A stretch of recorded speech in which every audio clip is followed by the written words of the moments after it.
இன்று 2012 2026 வருங்காட்டிலும் எங்களோட பண்ணையாளர்களில் மேய்ச்சத்திரை பிரச்சனையும் வாழ்வாதாரத்துக்காக தான் இந்த போராட்டத்தை ஆரம்பிச்சினாங்க. இந்த போராட்டம்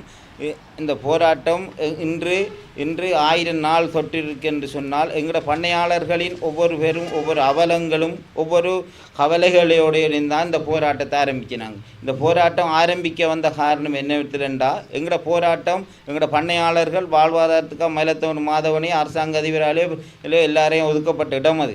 அந்த இடத்துல சட்டவிரோத பயிற்சியாளர் வந்து ஒவ்வொரு அரசாங்கம் மாறி மாறி வந்து பண்ணையாளர்களின் வாழ்வாதாரத்தை அளிக்கப்பட்டது. 2023 எல்லாரையும் எதிர்பார்த்து கொண்டு இருந்தோம். ஒருவரும் ஒரு விஷயம் ஒன்றும் நடத்தி முடிக்கலை. எங்களை மேய்ச்சத்தரையை பதிவு செய்கிற இது இல்லாமல் ஒவ்வொரு அரசாங்கம் ஏமாற்றி கொண்டிருந்தது.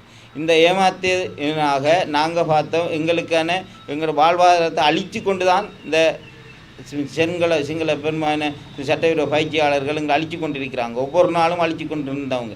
அதனாடி நாங்கள் என்ன செய்யணும், நாங்கள் பண்ணையாளர்கள் எல்லாரும் ஒரு கூடி எங்களோட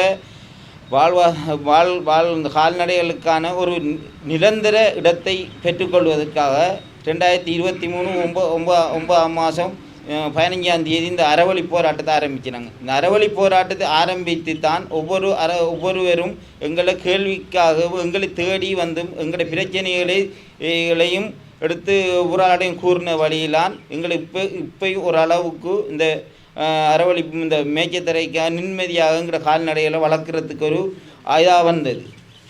ஆகவே நாங்கள் இப்போ வந்து ஜனாதிபதியிடையும் கூறியது என்னென்றால், எங்களோட வாழ்வாதாரமும் எங்களோட காணியையும் எங்களுக்காக ஒதுக்கி தந்தால் நாங்கள் நிம்மதியாக நாங்கள் கால்நடையை வளர்த்து எங்கள் வாழ்வாதாரத்தையும் உயர்த்தி கொள்ளலாம் என்று இன்றைக்கு 1000 நாள் என்று 12ஆம் தேதி எங்களுக்கு ஒரு அறிவித்த கிடைத்தது. என்னென்னா 12ஆம் தேதி 1000 நாள் வந்திருந்து நாங்கள் இதை செய்கிறதுக்காக ஒழுங்கு நடத்த 12ஆம் தேதி கெசட் பண்ணுறோம்ன்ற ஒரு நிமிஷம் ஒன்று கிடைக்கிது. நாங்கள் இன்னும் அந்த மேய்ச்சத்தரையை கெசட் பண்ணி தரத்துக்கு இன்னும் ஒரு இது தரவும் கிடைக்கல. ஆனால் 10ஆம் தேதி எங்களை மகாவலி கூப்பிட்டு உங்களுக்குரிய தேவைகளையும் உங்களுக்குரிய நிலங்களையும் கண்காணிக்கிறதுக்காக ஒரு மீட்டிங் நடக்கும் என்று மகாவலி கொழும்பு தலைமையகத்தில் நடந்தது. அங்கே போய் வந்து 10ஆம் தேதி நடக்கும் என்று இருந்த 10ஆம் தேதி நடக்கலை. என்னென்று கேட்டு அவங்கள்ட்ட விசாரிக்கப்பட்ட இடத்துல அவங்க சொல்கிறாங்க, அவங்க வாரத்துக்கு கொஞ்சம் டைம் எடுக்குமா, 15ஆம் தேதி அந்த மீட்டிங்.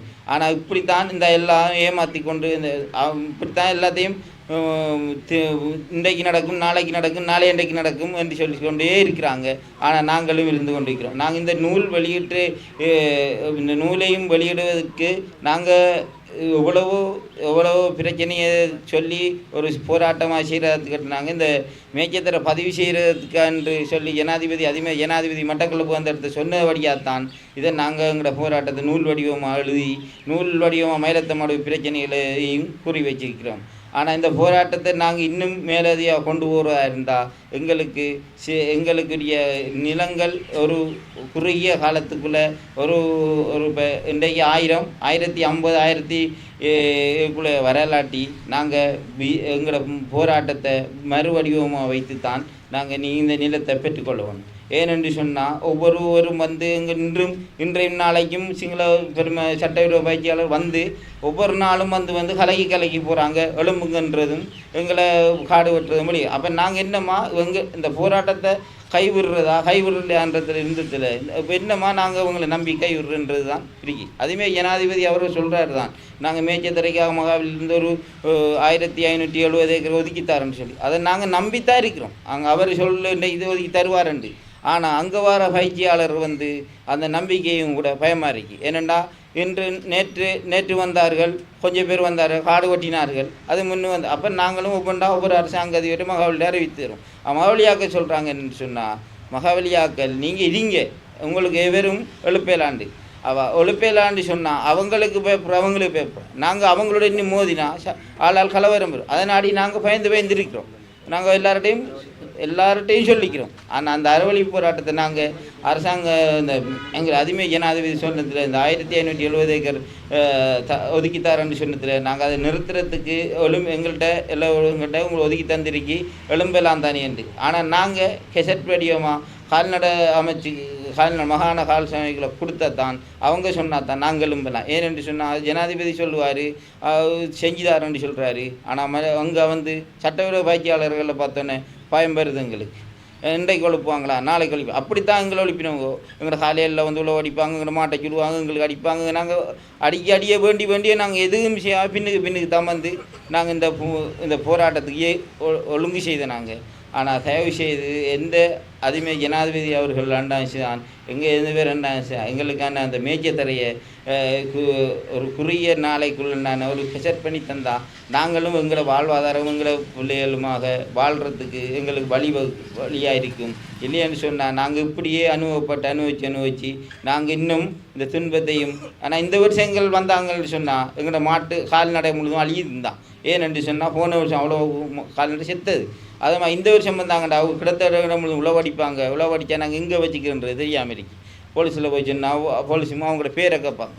எல்லா நாங்கள் பட்ட துயரம் துன்பத்துக்கு நாங்கள் இன்னும் எங்களோட ஆண்டவனால் அதுக்கு ஒரு முடிவு காலம் கிடைக்குமென்ற மாதிரி இப்போ கொஞ்சம் கிடைச்சிருக்கு. அதை உறுதியாகினா தான் எங்களோட போராட்டமாக எங்களோட வாழ்வாதாரமாக எங்களுக்கு என்ன ஒரு நிம்மதியும் கிடைக்கும். என்னென்னு சொன்னால் இன்று நாங்கள் ஆயிரக்கணக்கான லிட்டர் பால் ஊற்றினோடத்த எங்களுக்கு 500-600 லிட்டர் பால் தான். ஏனென்று சொன்னால் அவ்வளோ போன வருஷம் அவ்வளோ இந்த 2-3 வருஷம் இந்த மின்சாரம் துவக்குவடி கிருமி நாசி அடிச்சு. ஆனால் ஒவ்வொரு கண்டுகளும் கண்டு முழுதும் பாலில் அமைச்சதும் இந்த கண்டறிஞ்சதுமாக தான் இருந்து கொண்டிருந்தது. அந்த மின்சாரத்தை எவ்வளோ போலீஸுமா அலுவலர்னு சொன்னாலும் அவங்க அதே வேலையை தான் செய்து கொண்டிருப்பாங்க. அவங்கள எங்களுக்கு சட்டவிரோத பயிற்சியாளரில் கடும் பயந்து கொண்டு தான் இருக்கிறோம். இது அதிகமே ஜனாதிபதி அவர்கள்ட்ட எடுத்து கூறி இந்த மேய்ச்சத்தரைய குறுகிய நாளைகள் எங்களுக்கும் பதிவு செய்து தந்தால் தான் நாங்கள் நிம்மதியாக வாழ்வதற்கு நாங்கள் வேண்டுகிறோம். மேலதிக செய்திகளுக்காக எமது யூடியூப் தளத்தை சப்ஸ்கிரைப் செய்யுங்கள்.